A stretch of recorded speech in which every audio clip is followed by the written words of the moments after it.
दक्ष police news, पहिले खाकी मग बाकी।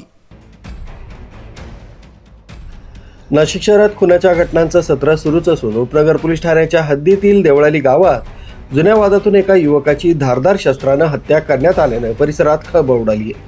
मिळालेल्या माहितीनुसार विशाल माळवे वय 36 राहणार सुवर्ण सोसायटी खोलेमळा याचा शुक्रवारी पहाटे खून करण्यात आला।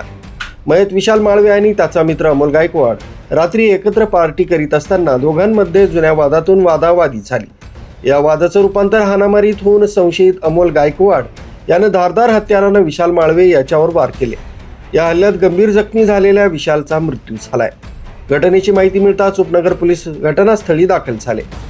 पोलिसांनी मृतदेह ताब्यात घेऊन शवविच्छेदनासाठी जिल्हा रुग्णालयात पाठवलाय। दरम्यान संशयित अमोल गायकवाड याला पोलिसांनी ताब्यात घेतलं असून उपनगर पोलीस ठाण्यात गुन्हा दाखल करण्याची प्रक्रिया सुरू आहे। काही दिवसांपूर्वीच तपोवन परिसरात सुटकेसमध्ये महिलेचा मृतदेह आणि कामगार कॉलनीतील इमारतीच्या टेरेसवर युवकाचा मृतदेह आढळल्याच्या घटना ताज्या असतानाच आणखी एका खुनाच्या घटनेने नाशिककरांमध्ये चिंतेचं वातावरण निर्माण झालंय।